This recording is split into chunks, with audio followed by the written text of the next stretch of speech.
नमस्कार, मी करणसिंह पवार. आपण पाहता एलएस मराठी. महाराष्ट्राचा महानिकाल याची प्रत्येक अपडेट आपण एलएस मराठीवरती पाहतोय. नगर परिषद निवडणुकांसंदर्भातला आज महत्त्वाचा दिवस आहे. उत्कंठा शिगेला पोहोचलेली होती, कारण बऱ्याच दिवसानंतर, बऱ्याच वर्षाच्या प्रदीर्घ अशा प्रतीक्षेच्या कालावधीनंतर या निवडणुका होत आहेत. आणि याच संदर्भात सध्या तरी राज्यभरामध्ये भाजपची सरशी पाहायला मिळते. आणि याच निमित्ताने चर्चा करण्यासाठी आज आपल्या स्टुडिओमध्ये थेट पिंपरी चिंचवड विधानसभा मतदारसंघाचे आमदार शंकर जगताप आपल्यासोबत आहेत. सर, एलएस मराठीमध्ये आपलं स्वागत आहे. नमस्कार, धन्यवाद करणजी. तर सुरुवात खरं तर आपण करतोय, राज्यभरात आपण निकाल पाहताय. ज्या प्रकारची चर्चा होती, आरोप होते, निवडणूक आयोगावरती आरोप झाले, राज्य निवडणूक आयोगावरती, सोबतच दुबार मतदानाचा विषय होता, असे बरेच मुद्दे होते. आणि त्यानंतर आपण जे आता जनतेचा कौल पाहतोय त्याप्रमाणे अगदी महायुती 200 गाठेल की काय अशी शक्यता आहे. ह्या यशाचं नेमकं काय कारण? सर्वप्रथम तुम्ही पाहिलं की लोकसभा झाल्यानंतर विधानसभेलाही असाच पद्धतीने विरोधकांकडे काही मुद्दे नव्हते.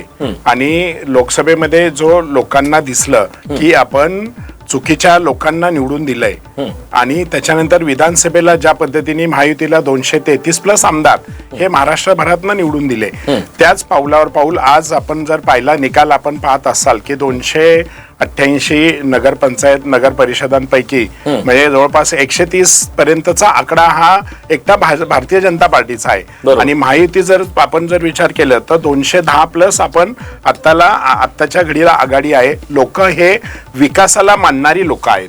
आणि ज्या पद्धतीने आपल्या देशाचे पंतप्रधान माननीय नरेंद्रभाई मोदी असतील किंवा आपल्या राज्याचे मुख्यमंत्री देवेंद्र फडणवीस असतील, दोन्ही उपमुख्यमंत्री असतील, यांनी जो विकास केलेला आहे मागील 2014 पासून 11 वर्ष भारतीय जनता पार्टीचा जो विकास आहे, या विकासाच्या जोरावर आज नागरिकांनी ते कौल दिलेला आहे. अगदी.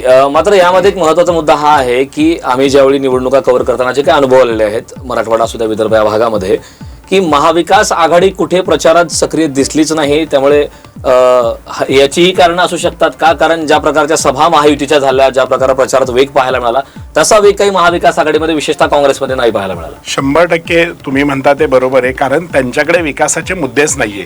गेली अनेक वर्ष त्यांच्याकडे सत्ता असून सुद्धा लोकांना जनतेला त्यांनी विकासापासून वंचित ठेवलेलं होतं. आता जनता त्यांना सत्तेपासून वंचित ठेवणार आहे. सध्या महायुतीवरती, विशेषतः भाजपवरती जोरदार आरोप होतोय विरोधकांकडून. जोरदार चर्चा राज्यभर सुद्धा त्याची आहे की आता कालचंच उदाहरण चिंचवडमध्ये, पुण्यामध्ये आपण पाहतोय, मोठ्या प्रमाणात इन्कमिंग झालं. आणि त्यामुळे कुठंतरी भाजपचा जो मुख्य कार्यकर्ता आहे त्या कार्यकर्त्यांमध्ये, निष्ठावंत कार्यकर्त्यांमध्ये रोष पाहायला मिळतोय. आणि हे नेमकं आपल्या पुढे आव्हान आगामी काळात महापालिका निवडणुकांमध्ये कसं असणार आहे, कसं आपण याला सामोरं जाणार आहे? 100% आपण जर घरातलं उदाहरण पाहिलं तर जेव्हा थोरली सून असती घरात आणि धाकटी सून घरात आल्यानंतर थोडी धुसफूस असते. पण निश्चितच भारतीय जनता पार्टी हा असा पक्ष आहे की सर्वांना न्याय देतो आणि हा एकनिष्ठ कार्यकर्त्यांचा पक्ष आहे. जिथे जिथे इन्कमिंग झालंय आणि जिथे आमचा ताकदवार पूर्ण ताकदीचा कार्यकर्ता, एकनिष्ठ कार्यकर्ता आहे, त्याला न्याय 100% मिळणार.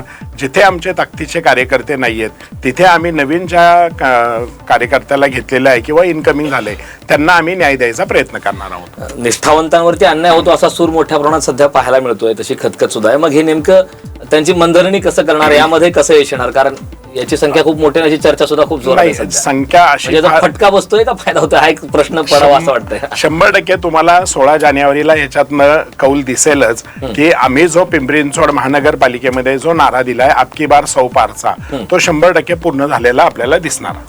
सर, अगदी मागच्या 40 वर्षांपासून सामाजिक क्षेत्रामध्ये आपली उल्लेखनीय अशी कामगिरी राहिलेली. आपण शहराध्यक्षपद भूषवलेलं आहात, सध्या आपण आमदार आहात, आणि या महानगरपालिकेची सुद्धा जबाबदारीची धुरा पूर्णपणे आपल्यावरती आहे. मग या ठिकाणी जशी चर्चा रंगत आहे की बारामतीचे दादा विरुद्ध चिंचवडचे भाऊ, तर ही लढत नेमकी कशी असणार आहे? हे आपल्या पुढे काय चॅलेंज आहे? निश्चितच चॅलेंज याच्या विरुद्ध तो असं न असता विकासाच्या विरुद्ध विकास, म्हणजे पूर्वीचा जो झालेला विकास आहे त्याच्यापेक्षा जास्तीचा विकास करणं गरजेचं आहे.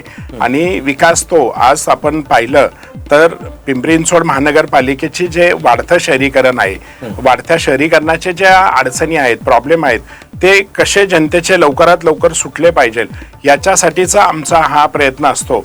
आणि ज्या पद्धतीने पूर्वी ज्या नेत्यांनी पिंपरी चिंचवडचा विकास केलाय त्याच्यापेक्षा जास्तीचा विकास कशा पद्धतीने करता येईल आणि पुढचं 2047ला आत्मनिर्भर भारत आणि विकसित महाराष्ट्र आता थांबणार नाही हे देवाभाऊंनी जे ब्रीथ केलंय, जी घोषणा दिली त्याचप्रमाणे आम्ही पिंपरी चिंचवड आता थांबणार नाही.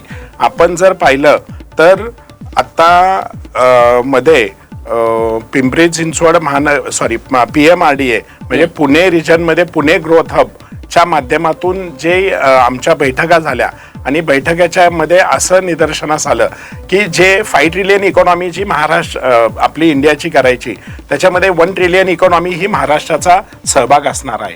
आणि 1 ट्रिलियन इकॉनॉमीमध्ये सहभाग जास्तीत जास्त पुणे रिजनचा कसा असावा हा आमचा उद्देश असणार आहे. त्याच्यामध्ये मग ऑटोमोबाईल सेक्टर आहे, IT हब आहे, एज्युकेशन आहे, सर्व्हिस इंडस्ट्री आहे.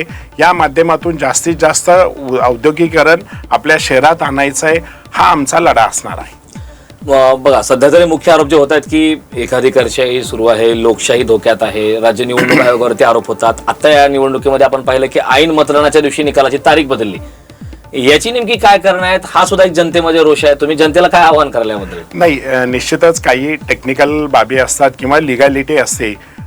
कायदेशीर कुणी PIL दाखल केलेले असतात त्याच्या अनुषंगाने ह्या तारखा पुढे गेलेल्या होत्या. ह्या कुठल्याही प्रकारचा एकादरशाही नाहीये किंवा काँग्रेसने ज्या पद्धतीने त्यांच्या राजवटीमध्ये तुम्ही जर पाहिलं श्रीमती इंदिरा गांधी असताना ज्या पद्धतीने राष्ट्रपती राजवट लावली आणि लोकशाहीचा जो हक्क आहे तो काढून घेतला होता, असं कुठलीही गोष्ट घडलेली नाहीये. आणि आज आपण पाहिलं की त्या तारखा पुढे पोस्टपोन झाल्या. 20 तारखेला काल मतदान झालं, आज ते निकाल पण लागलेला तुम्हाला पाहतोय. त्याच्यामुळे कुठेही लोकशाहीचा गळा दाबला जात नाही किंवा काही नाही. विरोधकांकडे काही आज विकासाचे मुद्दे नाहीयेत म्हणून हे बेछूट आरोप करतात. बर, आता आपण जशी आता आकडेवारी पाहतोय, आपण जशी चर्चा केली की 2 शतकाच्या जवळपास जातोय, पण ती महायुती म्हणून एकत्र आपण चर्चा करत होतो. या निवडणुकीत आपण पाहिलं महायुतीमध्ये दोस्तीत कुस्ती कुठेतरी बऱ्याच ठिकाणी पाहायला मिळाली. अगदी थेट पालघरचं स्टेटमेंट तुम्हाला माहिती आहे जे खूप गाजलं, जे रावण रामराज्य रामाचे अनुयायी अशी चर्चा झाली. आणि अगदी सांगोल्याचे माजी आमदार शहाजी बाबू पाटील यांनी सुद्धा एक वक्तव्य केलं होतं की अत्याचार होते असा त्यांनी शब्द वापरला होता भाजपवरती. पण मित्र पक्ष नेमकं कसा असणार आहे, भविष्याची नेमकी वाटचाल कशी असणार आहे, आगामी काळात भूमिका काय आपल्या चिंचवड महानगरपालिकेसाठी? पिंपरी चिंचवड महानगरपालिकेमध्ये प्रमुख या नात्याने आम्हाला वरिष्ठांचे आदेश आहे की शिवसेनेबरोबर युती करायची आहे आणि राष्ट्रवादीच्या समोरच आम्हाला लढायचं आहे. त्यामुळे इथे युती विरुद्ध राष्ट्रवादी काँग्रेस, अजितदादा गट किंवा राष्ट्रवादी शरद पवार गट असतील, उबाटा असेल, काँग्रेस असेल, यांच्या विरोधात आम्हाला लढायचं आहे. आणि निश्चितच आम्ही आपकी बार सौ पारचा जो नारा दिलेला आहे ते 100% आम्ही पूर्ण ते करू. आणि सत्ता आल्यानंतर वरिष्ठ ज्याप्रमाणे आम्हाला आदेश देतील त्याप्रमाणे आम्ही पुढील काम करू. आता निवडणुका खरं तर 15 तारखेला मतदान आहे, 16 तारखेला चित्र स्पष्ट होणार आहे. खरा धुरंधर कोण असा प्रश्न पडतो. आता जी चर्चा आहे, खरं तर बरेच प्रोजेक्ट येत नाहीत, मुद्दे रखडलेत विकासाचे, असे बरेच चर्चा होतात, आरोप प्रत्यारोप होत असतात. आपल्या माध्यमातून या महापालिकेसाठी पिंपरी चिंचवडच्या विकासाचं व्हिजन काय? आता जी वाढते शहरीकरण, वाढती लोकसंख्या याच्या अनुषंगाने जे काही इन्फ्रास्ट्रक्चर किंवा मिसिंग लिंक ज्या आहेत तर त्या पूर्ण करण्याचं आमचं पहिलं टार्गेट आहे. वाहतुकीचे प्रश्न असतील, प्रदूषणाचे प्रश्न असतील, IT पार्कला जाण्या येण्याचा जो रोजचा वाहतुकीवर होणारा परिणाम आहे याच्यावर आम्ही भर दिलेला आहे आणि त्या अनुषंगाने आम्ही कामही चालू केलेली आहेत. वाढती लोकसंख्येच्या दृष्टीने पाण्याचा जो प्रश्न आहे तो पाण्याचा प्रश्न कसा सोडवला जाईल यासाठी पवनाचा बंद पाईप लाईनच्या द्वारे पाणी आणण्याचा हा मोठा आमचा टास्क आहे. तो आम्ही येत्या वर्षभरात तो कंप्लीट करू. औद्योगिकरणाच्या दृष्टीनं जास्तीत जास्त रोजगार निर्मिती ही पिंपरी चिंचवड शहरामध्ये कशी निर्मिती होईल. पुणे हे शैक्षणिक शिक्षणाचं माहेरघर आहे, त्याच पद्धतीने पिंपरी चिंचवड शहरही कसं शिक्षणाचं माहेरघर होईल आणि जास्तीत जास्त skill development student, skill development व्यक्ती कशा निर्माण होतील हा आमचा पुढचा विजन असणार आहे. शिक्षणाचा विषय काढला म्हणजे आणखी एक त्याला लागून मुद्दा आठवला की खरं तर आधीपासून आपण म्हणतो पुणे तिथे काय गुन्हे, मात्र आता हल्ली अशी म्हणायची वेळ आली की पुणे तिथे आणखीन किती गुन्हेगारीचे प्रमाण वाढलंय. याला आळा घालण्यासाठी आगामी काळात एक लोकप्रतिनिधी म्हणून आपली भूमिका काय असणार आहे? 100% लोकसंख्या वाढली, शहरीकरण वाढले की ह्या सगळ्या गोष्टी वाढतच राहतात आणि त्या अनुषंगाने माननीय मुख्यमंत्री ज्यांच्याकडे गृहमंत्र्यांचा कारभार त्यांच्याकडे आहे. आपण जर पाहिलं तर 2014 नंतर कमिशनरेट करणारे पहिले मुख्यमंत्री कोण आहेत तर महायुतीचे माननीय देवेंद्रभाऊ फडणवीस साहेब आहेत. त्यांनी पिंपरी चिंचवड महानगर शहरासाठी स्वतंत्र आयुक्तालय केलं. त्याच्या बरोबरच आता जर आपण पाहिलं मागच्या आठवड्यामध्ये 4 DCP वरनं 7 DCPंची पदसंख्या वाढवलेली आहे. पूर्वी एकच झोन होता, त्या एक झोनचे 3 झोन केले, आता 5 झोन केलेत. तर झोन वाईज आम्हाला तशी पोलिसांची संख्याही मिळतीये आणि निश्चितच ही संख्या मिळाल्यानंतर जे काही गुन्हेगारीचा आलेख वाढत चाललेला आहे तो निश्चितच येणाऱ्या काळामध्ये कमी होईल. आत्ता आमचं आयुक्तालय सक्षमपणे काम करतंय. आपण जर पाहिलं तर अनेक गुन्हे हे त्यांनी उघड केलेत, अनेक जणांवर मोकोकाही लावलेला आहे, बऱ्याच गुन्हेगारांना जेलबंद पण केलेला आहे आणि चांगल्या पद्धतीचं वातावरण हे महानगरपालिकेच्या क्षेत्रामध्ये आता शांततेचं वातावरण दिसतंय. काही ठिकाणी अपवादात्मक गोष्टी घडतात पण त्याच्यावर आळा आणण्यासाठी आमचं आयुक्तालय सक्षम आहे. तर अगदी ज्या प्रकारे शांत आणि संयमी नेतृत्व अशी शंकर जगताप यांची ओळख आहे, अगदी त्याच पद्धतीनं महायुतीबाबत सुद्धा त्यांनी सामंजस्याची भूमिका मांडलेली आहे.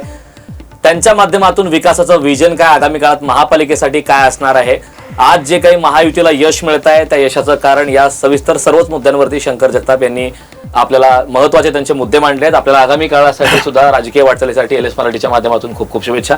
वेळ दिलात त्याबद्दल खूप खूप धन्यवाद. धन्यवाद.